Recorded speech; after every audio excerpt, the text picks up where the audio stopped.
Hello friends, welcome to my channel NEET Vidyarthi. Friends, आज की इस वीडियो में हम एक्सप्लोर करेंगे डेवलपमेंट बायोलॉजी की फैसिनेटिंग दुनिया, यानी वो साइंस जो एक्सप्लेन करता है कि एक सिंगल फर्टिलाइज सेल, जिसको हम जाइगोट भी बोलते हैं, इस सिंगल फर्टिलाइज एक सेल कैसे डेवलप होकर एक कंप्लीट कॉम्प्लेक्स मल्टीसेलुलर ऑर्गेनिज्म में कन्वर्ट हो जाता है। तो फर्टिलाइजेशन और क्लीवेज से लेकर गैस्ट्रुलेशन, ऑर्गन फॉर्मेशन तक हम एम्ब्रियोनिक डेवलपमेंट के हिस्ट्री, कॉन्सेप्ट और मैकेनिज्म को सिंपल और एक्साइटिंग वे में समझेंगे। तो चलिए शुरू करते हैं लाइफ की अमेजिंग जर्नी, एक सिंगल सेल से एक कॉम्प्लेक्स ऑर्गेनिज्म तक। इन करो दो चीजें आपके सामने रखा है, एक है रोबोट और एक है ह्यूमन बेबी। अगर मैं रोबोट्स के अलग अलग पार्ट्स दूं, क्या रोबोट्स चल या बात कर सकता है जब तक उसके सारे पार्ट्स असेंबल ना हो जाए? आपका आंसर होगा नहीं। लेकिन मदर्स के उम्र के अंदर बेबी बिल्कुल डिफरेंट होता है। सिर्फ एक टीनी सेल से शुरू होकर वो ग्रो करता है, डिवाइड करता है, ऑर्गन बनाता है और डेवलप होते होते फंक्शन भी करना स्टार्ट कर देता है। यही लाइफ का मैजिक है। इस स्लाइड के थ्रू हम समझेंगे कि लिविंग ऑर्गेनिज्म के सबसे यूनिक प्रॉपर्टी क्या है ड्यूरिंग डेवलपमेंट। पहले हम मशीन को देखते हैं। हम सभी को पता है कि मशीन अलग अलग चीज से लेकर बना होता है, जैसे कि gear, circuits, wires, batteries and metal body parts. लेकिन यह एक इम्पोर्टेंट बात यह है कि मशीन तब तक फंक्शन नहीं कर सकता जब तक उसके सारे पार्ट्स प्रॉपरली असेंबल ना हो जाए। बट लिविंग ऑर्गेनिज्म में कुछ अमेजिंग सा होता है। यहाँ पे एक टीनी सेल से शुरू होकर वो टीनी सेल फर्स्ट डिवाइड करके उसका पॉपुलेशन को बढ़ाता है। देन उस पॉपुलेशन से कुछ सेल एक पार्टिकुलर फंक्शन को गेन कर लेता है, जिसको हम बोलते हैं डिफरेंशिएशन। देन वो पार्टिकुलर फंक्शन गेन करने वाला जो सेल्स है वो एक पार्टिकुलर शेप में आकर एक पार्टिकुलर ऑर्गन को बनाता है। देन ऐसे ऐसे डिफरेंट ऑर्गन मिलकर एक पूरा जो ह्यूमन एम्ब्रायो है वो उसको बनाता है। इस डेवलपमेंट के टाइम एक ह्यूमन बेबी बनने के साथ साथ हर एक स्टेप में कुछ ना कुछ फंक्शन वो परफॉर्म करता है, जैसा कि डिवाइड करना, कुछ फंक्शन को गेन करना, देन ऑर्गन बनाना, देन डिफरेंट ऑर्गन को मिलके एक कंप्लीट ह्यूमन बॉडी बनाना। यही यूनिक प्रॉपर्टी एक नॉन लिविंग ऑर्गेनिज्म में नहीं हो सकता। Definition of development. Development is a process in which a single cell give rise to a multicellular organism. Development एक ऐसा प्रोसेस है जिसमें एक छोटा सा सिंपल सेल, इतना छोटा है कि हम उसको अपने आंखों से प्रॉपरली नहीं देख सकते, धीरे धीरे करके एक कंप्लीट मल्टीसेलुलर ह्यूमन बॉडी बना देता है। इस सिंपल सेल से कॉम्प्लेक्स एक मल्टीसेलुलर ऑर्गेनिज्म का बनाने का ये जो एक जर्नी है, इस जर्नी को ही हम बोलते हैं development. The journey from one cell to a complex organism. Development is a progressive process. Progressive means simple से कॉम्प्लेक्स होना। डेवलपमेंट को प्रोग्रेसिव प्रोसेस इसलिए बोला जाता है कि ये भी एक सिंपल सिंगल सेल से स्टार्ट होकर धीरे धीरे कॉम्प्लेक्स होते होते एक कंप्लीट फुल्ली कॉम्प्लेक्स एक मल्टीसेलुलर ऑर्गेनिज्म में कन्वर्ट हो जाता है। ये जो सिंपल से कॉम्प्लेक्स होने का ये जो प्रोग्रेसिव प्रोसेस है, इस प्रोसेस को हम एपिजेनेसिस भी बोलते हैं। डेवलपमेंट सिर्फ एक सिंगल स्टेप इवेंट नहीं है, ये 5 मेजर ओवरलैपिंग प्रोसेस से मिलकर बना होता है। एक होता है सीक्वेंशियल प्रोसेस, जहां पे एक प्रोसेस एंड होने के बाद देन नेक्स्ट प्रोसेस स्टार्ट होता है। But in case of overlapping process, यहाँ पे क्या होता है, एक प्रोसेस एंड होते होते देन नेक्स्ट प्रोसेस स्टार्ट हो जाता है, देन सेकेंड प्रोसेस एंड होते होते थर्ड प्रोसेस स्टार्ट हो जाता है। डेवलपमेंट में भी ये जो 5 जो डिफरेंट डिफरेंट स्टेप है, ये ओवरलैपिंग प्रोसेस से कंटिन्यू होता है। ये जो 5 मेजर ओवरलैपिंग प्रोसेस है वो है, फर्स्ट आता है ग्रोथ, देन आता है सेल डिवीजन, देन आता है सेल डिफरेंशिएशन, देन आता है पैटर्न फॉर्मेशन एंड लास्ट में आता है मॉर्फोजेनेसिस। ग्रोथ में क्या होता है, इस स्टेज में सेल उसके जो साइज है उसको बढ़ा लेता है, क्योंकि इस स्टेज में डिफरेंट जो बायोमोलिक्यूल, प्रोटीन, कार्बोहाइड्रेट, लिपिड वो सिंथेसिस होता है, क्योंकि जब ये सेल सेल डिवीजन में जाएगा तो ये सेल डिवाइड होके सेल बनाएगा। इसलिए वो जो डॉटर सेल है उसमें इक्वल अमाउंट में सेल का जो कंटेंट है वो डिवाइड हो सके, इसलिए सेल को प्रॉपर ग्रो होना बहुत जरूरी है। ये होता है सेल डिवीजन। यहाँ पे क्या होता है, यहाँ पे सेल उसको नंबर को बढ़ाता है। सेल डिवीजन इसलिए बहुत जरूरी है क्योंकि एक प्रॉपर ऑर्गेनिज्म को बनाने के लिए मिलियंस ऑफ मिलियन सेल लगता है। ये जो मिलियंस ऑफ मिलियन सेल्स है ये कहाँ से आएगा, जब ये जो सेल है ये प्रॉपरली डिवाइड होगा। इसलिए सेल का जो पॉपुलेशन है उसको बढ़ाने के लिए सेल डिवीजन बहुत इंपॉर्टेंट है। ये आता है सेल डिफरेंशिएशन। यहाँ पे क्या होता है, डिफरेंशिएशन में सेल एक पार्टिकुलर फंक्शन को गेन कर लेता है। जैसे कि मान लो आपका सेल डिवीजन, सेल उसको नंबर को बढ़ा लिया तो सेल बना लिया। डिफरेंशिएशन में क्या होगा, यहाँ पे कुछ सेल पार्टिकुलर फंक्शन को गेन कर, मान लो ये जो ग्रीन सेल है ये हार्ट सेल का जो फंक्शन है ये गेन कर लिया। देन ये जो सेल है ये नर्व सेल का जो फंक्शन है वो गेन कर लिया। ये जो डिफाइन डिफाइन जो फंक्शन गेन करने का ये जो प्रोसेस है इस प्रोसेस को ही बोलते हैं डिफरेंशिएशन प्रोसेस। देन डिफरेंशिएशन के बाद आता है पैटर्न फॉर्मेशन। यहाँ पे क्या होता है, जो डिफरेंट डिफरेंट फंक्शन गेनिंग ये जो सेल है वो एक पार्टिकुलर शेप में आ जाता है, ग्रुप करके एक पार्टिकुलर प्लेस में आ जाता है। इस प्रोसेस को बोलते हैं पैटर्न फॉर्मेशन। एंड लास्ट में आता है मॉर्फोजेनेसिस। इस स्टेज में क्या होता है, ये जो डिफरेंट डिफरेंट फंक्शन गेनिंग जो सेल है वो एक पार्टिकुलर शेप में आ गया।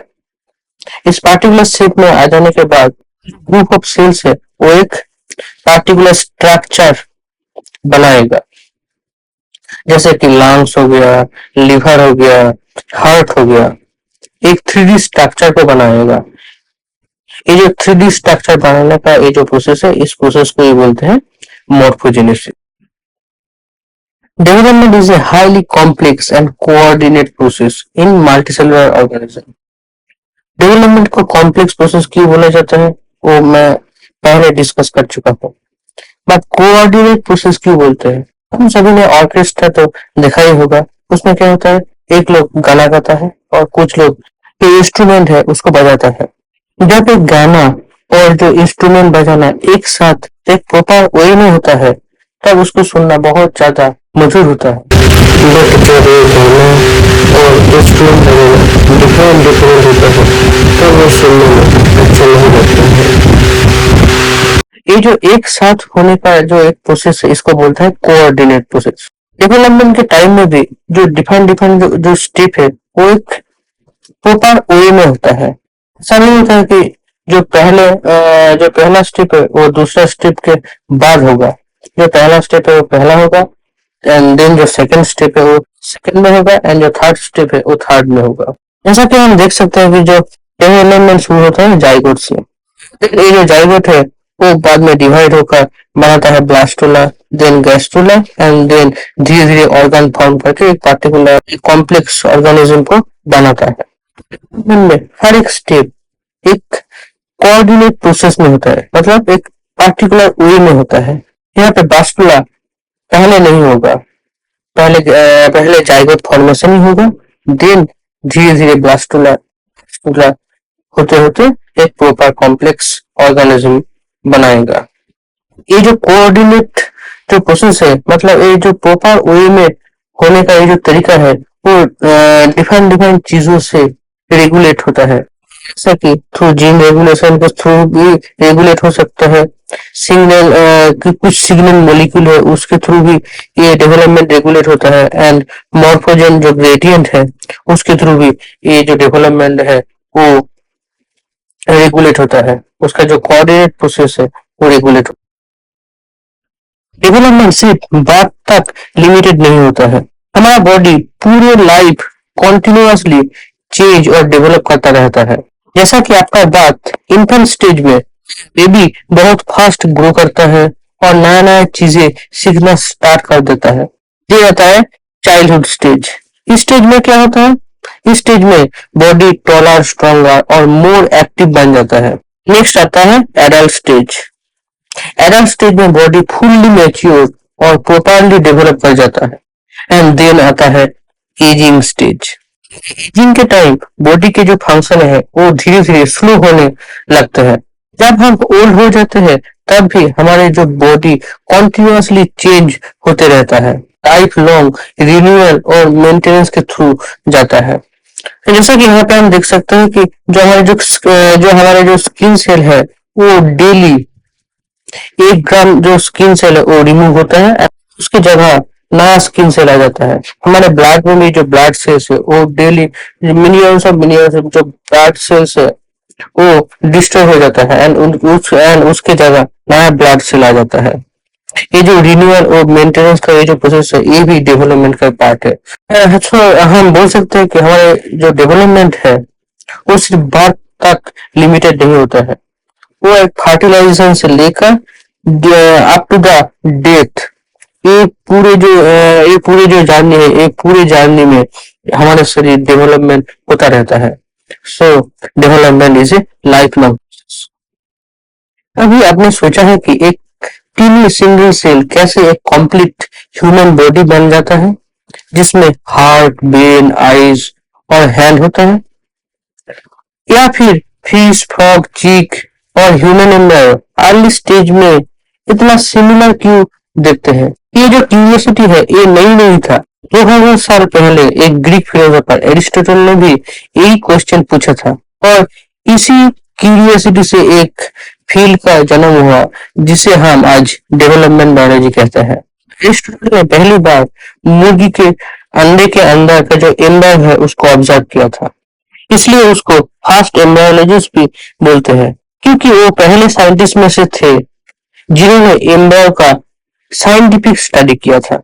उसका एक फेमस कोट है जो है wonder is the source of knowledge. मतलब ज्ञान का जो सोर्स है वो क्यूरियोसिटी से शुरू होता है। एरिस्टोटल के पास माइक्रोस्कोप या मॉडर्न लैब नहीं था, लेकिन उसके पास ऑब्जर्वेशन और क्यूरियोसिटी थी और वही साइंस का फर्स्ट टूल थी। एरिस्टोटल ने डेवलपमेंट को लेकर जो क्वेश्चन किया था उसमें से एक है, how does the heart form A fertilize egg?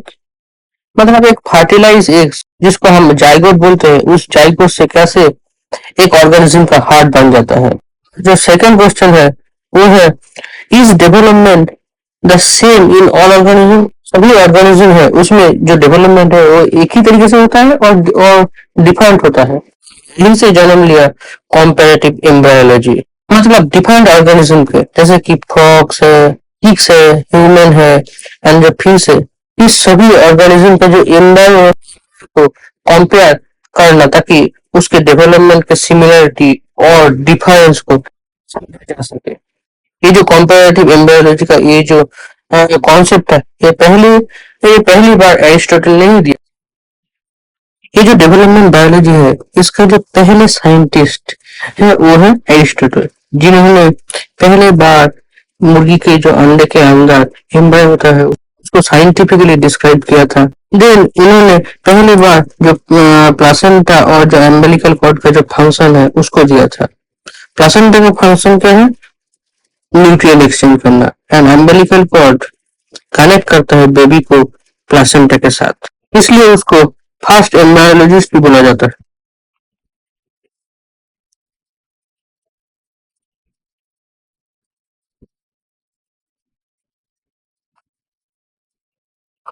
Aristotle के बाद सरप्राइजिंगली एम्ब्रायोलॉजी में लगभग 2000 साल तक ज्यादा प्रोग्रेस नहीं हुआ।